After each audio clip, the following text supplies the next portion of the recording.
وأبشروا بالجنة التي كنتم توعدون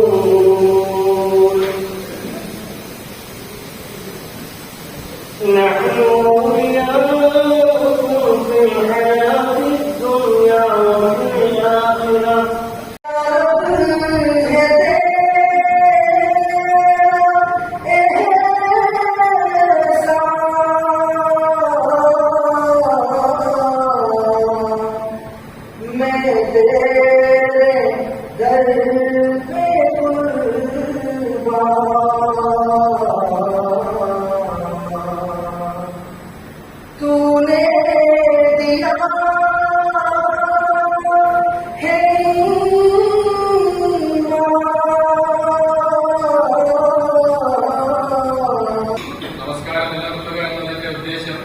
ജമാഅത്തായി നമസ്കരിക്കുക എന്നതാണ്. നിങ്ങളുടെ മസ്ജിദുകളെ ജനനിബിഡമാക്കുകയും 5 നേര നമസ്കാരത്തിന് മസ്ജിദുകളിൽ വരിക എന്നതും എല്ലാ ആത്മീയരുടെയും നിർബന്ധ കടമയാണ്. സ്വയം നല്ലവനാവുകയും ആരാധനാ കർമ്മങ്ങൾ അനുഷ്ഠിക്കുകയും ചെയ്താൽ മാത്രം പോരാ, പ്രത്യുത തങ്ങളുടെ സന്താനങ്ങളിലും ഈ നന്മ ഉണ്ടാക്കേണ്ടതാണ്. ശരിയായ ആരാധനാ കർമ്മങ്ങൾ അനുഷ്ഠിക്കുന്നവർ തങ്ങളുടെ സന്താനങ്ങളിലും ഇതേ നന്മ നിലനിർത്തുന്നവരാണ്. കാലിക്കറ്റ് മജ്ലിസ്, മാക്കോട്ടം, കൊടിയത്തൂർ, പുത്തൂർ മഠം, കമ്പളക്കാട് അമ്പലവായാണ്. നമുക്കറിയാം, അൻസാറുള്ളയിൽ 2 ഗ്രൂപ്പായിട്ടാണ് തിരിച്ചിട്ടുള്ളത്. സഫേ അവർ പറഞ്ഞാൽ 55 വയസ്സിന്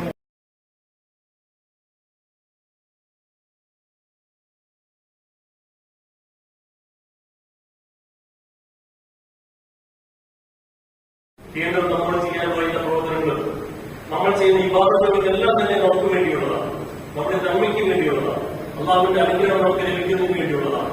നമ്മൾ പ്രവർത്തിക്കുന്നില്ല എങ്കിൽ അള്ളാഹുവിന്റെ പ്രശ്നം തരാനില്ല, നഷ്ടമുണ്ടാകുന്നത് നമുക്ക് മാത്രമായിരിക്കും. അതിനോട് നമ്മൾ കുടുംബത്തെക്കാൾ ഉപരി ഇനി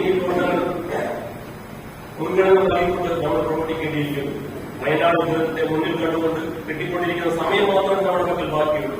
ഹുസൂർ പറയുകയാണ്, ഇങ്ങനെയുള്ള വ്യക്തികൾ, അതായത് അള്ളാഹുവിന്റെ വഴിതെറ്റിലിരിക്കുന്ന ഏതൊരു വ്യക്തിയെയും, അള്ളാഹുമായി ഗാഠമുള്ള ഏതൊരു വ്യക്തിയെയും ദുനിയാവിലുള്ള ആരെക്കൊണ്ടും ഏതൊരു ശക്തി കൊണ്ടും ഏത് വലിയ വ്യക്തിയാണെങ്കിലും ശരി ഒരു നഷ്ടം വരുത്താൻ സാധിക്കുകയില്ല.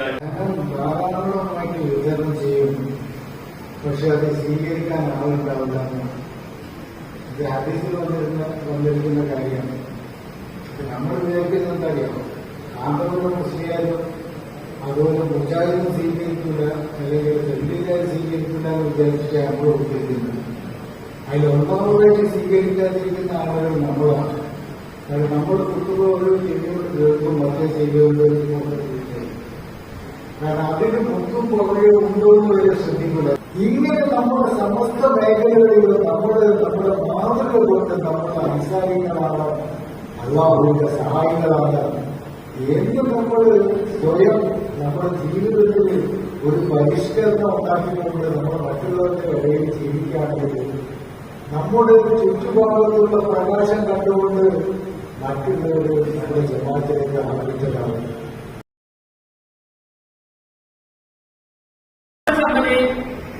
ഇന്നിവിടെ നമ്മുടെ ഇതിന്റെ സമ്മേളനത്തിന്റെ ഇഷ്ടമായുടെ ഫോട്ടോ തന്നെ, അതായത് ഖിലാഫത്ത്, അതായത് സമാധാനത്തിന്റെ കോട്ടയാണ് എന്നുള്ളതാണ്. അപ്പൊ അതുമായി ബന്ധപ്പെട്ടിക്കൊണ്ടുള്ള ഒരു സംഗതിയാണ് ഞാൻ ഇനി നിങ്ങളോട് പറയാൻ. അതായത് മസീമോദ് അലൈഹിസ്സലാമിന്റെ കാലത്ത് മസീമോദ് അലൈഹിസ്സലാമായിരുന്നു നമ്മുടെ സമാധാനത്തിന്റെ കോട്ട. ഇന്ന് मसीह से मेरी तरफ आपको इसी में है जैसे हर तरफ में आपका ये मसीह सिटी से मेरी तरफ आओ, अदायद सत्तर ये है जैसे हर तरफ में आपका സമാധാനത്തിന്റെ കോട്ട എന്റെ അടുത്താണ് നമ്മൾ എന്ത് സമാധാനത്തിന്റെ ആ കോട്ട എന്ന് പറയുന്നില്ല. അപ്പൊ നമ്മളൊരു കാര്യം മനസ്സിലാക്കണം, ഏതൊരാളും അല്ലെങ്കിൽ കൂടുതലായ പ്രവാചകന്മാർക്ക് അള്ളാഹുവിന്റെ സഹായം ഉണ്ടായിരുന്നു.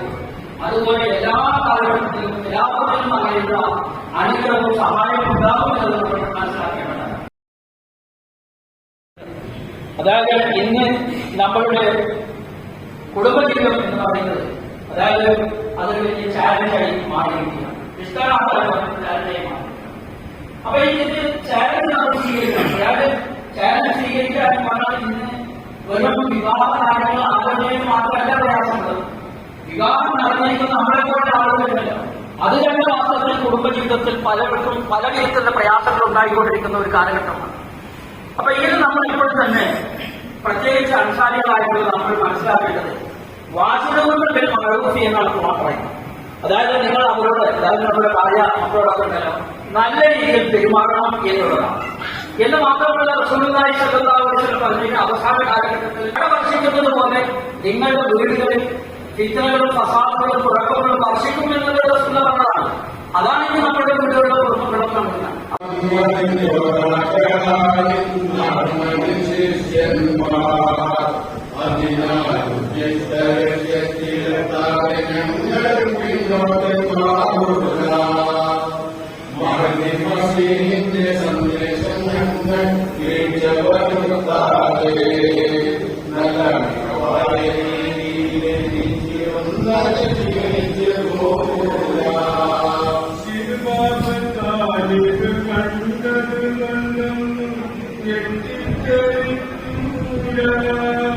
ഞങ്ങൾ സുഗതകൾ കാട്ടിയ മാർഗങ്ങൾ വിട്ടൊന്നും പിന്തിരിഞ്ഞോടൂല.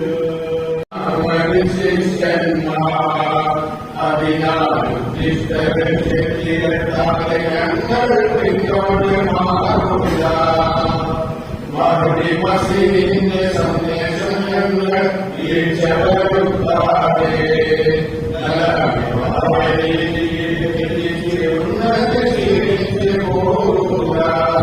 ഇങ്ങനെ ലോകത്തെങ്ങും മുസ്ലിം സമുദായം ചിന്നിച്ചിറങ്ങിപ്പോയില്ലേ.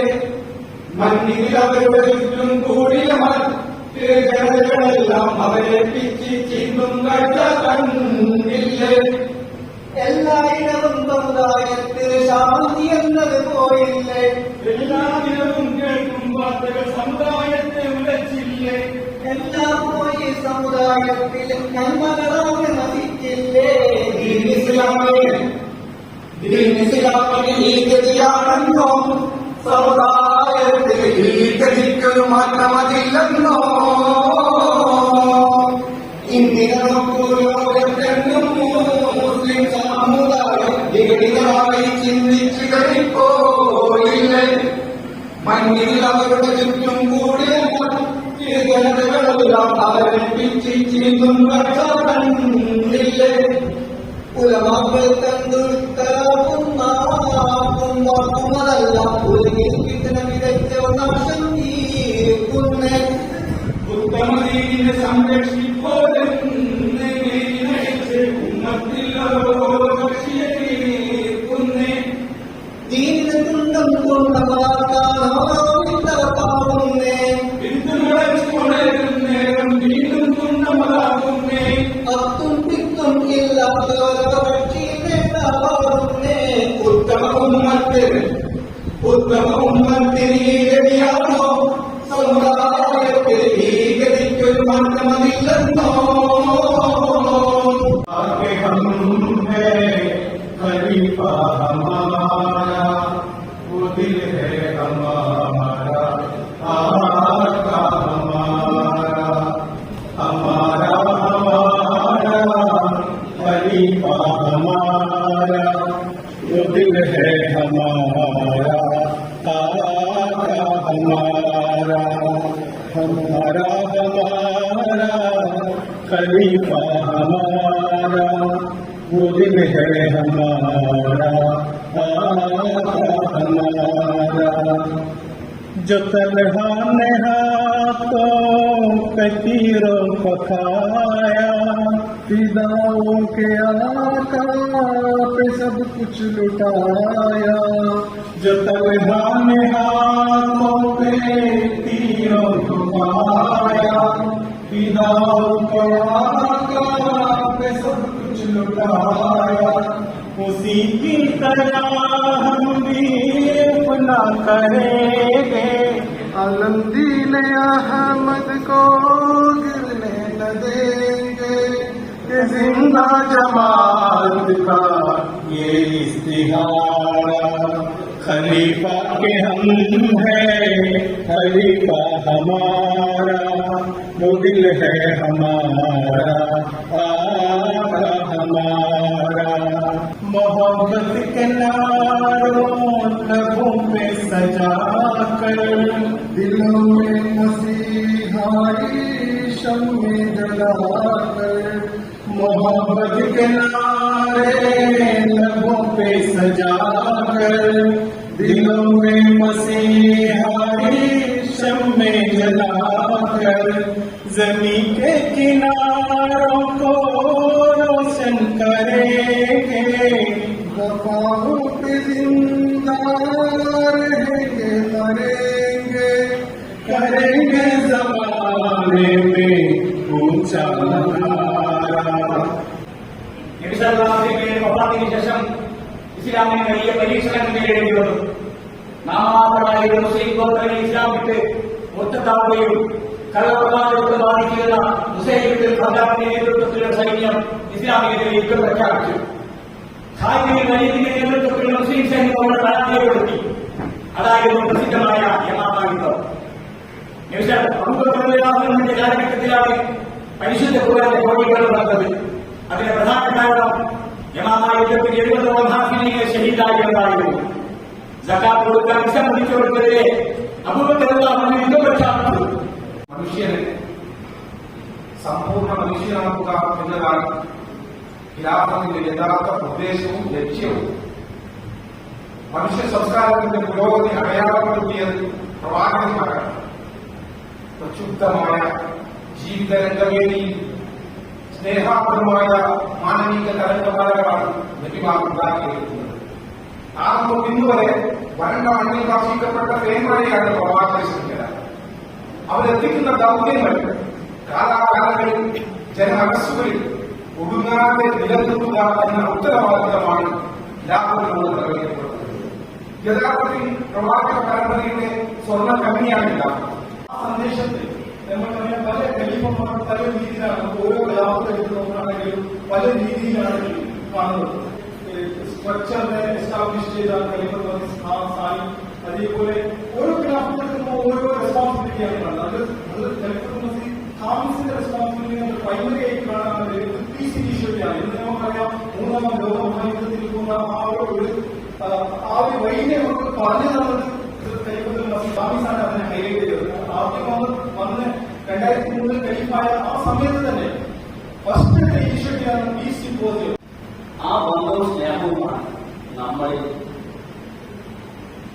ആ അദ്ദേഹത്തിനോട് യോജിക്കുന്ന എല്ലാ ആളുകൾക്കും പുറമെ മറ്റുള്ള ലോകത്തുള്ളവർക്ക് ഇഷ്ടപ്പെടുന്നു. ആ അനുഭവത്തെ ലക്ഷ്യമിരിക്കുന്നതാണ് ഖുർആൻ പറയുന്നത്. ഖിലാഫത്തിനോട് നിങ്ങൾ വിശ്വസിക്കുകയോ നിങ്ങൾ സൽക്കർമ്മം ചെയ്യുന്നവർക്ക് ഖിലാഫത്ത് ചെയ്യുന്ന അള്ളാഹുവിനുള്ള പ്രത്യേക അനുഗ്രഹം എന്നുള്ളത് സമാധാനവും അനുഗ്രഹവും. ഇതാണ് ഖുർആൻ വളരെ വ്യക്തമാണ്.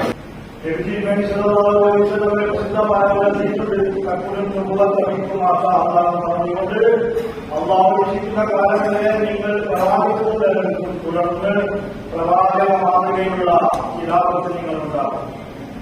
റഹ്മാനായ അള്ളാഹു തന്നെ റഹീമിയത്തിന്റെ പ്രത്യേകമായ അനുഗ്രഹത്താൽ പ്രവാചകന്മാരെ നിയോഗിക്കുകയും ആ പ്രവാചകന്മാരുടെ വെളിക്കുത്തരം നൽകിയ സത്യവിശ്വാസികൾക്ക് അവരുടെ റഹീമിയത്തിന്റെ ഉന്നതമായ സൗഭാഗ്യമെന്ന നിലയിൽ കനിഞ്ഞരുളിയ ഒരു അനുഗ്രഹമാണ് ഖിലാഫത്ത്.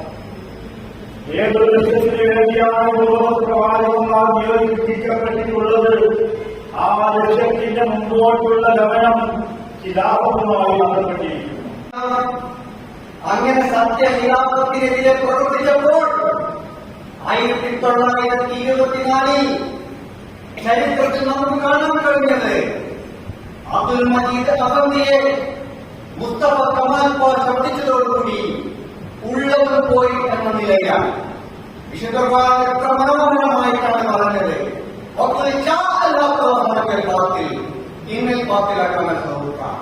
തീർന്നില്ല. ഇതിന്റെ പ്രയാസത്തിൽ ശക്തരായിക്കൊണ്ട് ഖിലാഫത്ത് ദുർബോധികൾ പ്രവർത്തിക്കുകയും 1972 റാബിയത്തുൽ ആലമീൻ എന്ന സംഘടനയെ ആസൂത്രിതമായി ഗൂഢാലോചനകൾ നടത്തി 4 സംഘം ദൈവിക ഖിലാഫത്തിനെതിരെ അതിശക്തമായി പ്രവർത്തിക്കുകയുണ്ടായി. നിങ്ങൾക്കറിയാമോ, ആഫ്രിക്കൻ ഭൂഖണ്ഡത്തെ വിറപ്പിച്ച നയാജനപരം നയാഭോജ്യമായിരുന്ന ഈദി ആമീനായിരുന്നു ഒന്നാമത്തെ. അഹമ്മദികളുടെ രക്തം കണ്ടാൽ ചാടിപ്പിടിച്ച് ആവേശഭരിതരാകുന്ന ഭൂതമായിരുന്നു സത്യഖിലാഫത്തിനെതിരെ പ്രവർത്തിച്ച അടുത്ത ദ്രോഹി. എന്നാൽ ഈ ഈദിയമനും ഈ ഭൂഷാവും ചേർന്ന് അമീർ ഫൈസലിന്റെ ഹല്ലിമടക്കാൻ ശ്രമിച്ചപ്പോൾ ലോകത്തിന് കാണാൻ കഴിഞ്ഞ അതിമനോഹരമായ കാഴ്ച, സ്വന്തം സഹോദരപുത്രന്റെ വെടിയേറ്റുകൊണ്ട് ഫൈസലിന്റെ ഖിലാഫത്ത് മോഹം ഭൂമിയിൽ അടപ്പതിച്ച് കിടക്കുന്ന കാഴ്ചയാണ് എന്റെ പ്രിയപ്പെട്ട സുഹൃത്തുക്കളെ നമുക്ക് കാണാൻ. മുഹമ്മദ് മുസ്തഫ സല്ലല്ലാഹു അലൈഹി വസല്ലമയുടെ വിശുദ്ധ കെട്ടിയപ്പെട്ടു. ഇതിന് സല്ലല്ലാഹു അലൈഹി വസല്ലമയുടെ നമസ്കാരം അതുപോലെ ചെയ്തുകൊണ്ട് അതിനെ സാർത്ഥകമാക്കിക്കൊണ്ട് തന്റെ സഹാബികൾക്ക് വലിയമായി ഒരു കൂട്ടം ദേവദാസികന്മാർ പറഞ്ഞു ഈ ശുദ്ധത്തിന്റെ സ്വന്തം വാഗ്ദാനം ചെയ്യപ്പെട്ടത്. അതിനെ ചരിത്രം തന്നെ മാറ്റി എഴുതിയ സഹാബാക്കൾ ഭാഷകൾ ഖിലാഫത്ത് ഭാഷകൾ എന്നറിയപ്പെടുന്ന ഖലീഫുമാർ നമുക്കറിയാം. മുഹമ്മദ് മുസ്തഫ സല്ലല്ലാഹു അലൈഹി വസല്ലമയുമായി നേരിട്ട് ബന്ധമുള്ള ഭാഷകളുടെ ആദ്യത്തെ ഖലീഫ മുഹമ്മദ് മുസ്തഫ സല്ലല്ലാഹു അലൈഹി വസല്ലമയെ നിയനായി പിന്തുടർന്ന ആ സഹാബികളെയും തന്റെ എല്ലാം തന്നെ റസൂലുള്ളാഹിക്ക് കൊടുക്കുകയും എന്തിനേറെ താനേറെ പ്രിയപ്പെടുന്ന തന്റെ പ്രിയ മകളെ റസൂൽ സല്ലല്ലാഹു അലൈഹി വസല്ലമയുടെ സഹധർമ്മിണിയായിട്ട് ഈ സംസാരിച്ചായിട്ട് ഒരുപാട് ചരിത്രങ്ങൾ ഞാൻ ചൂടാട്ടിച്ച കാര്യമാണ്.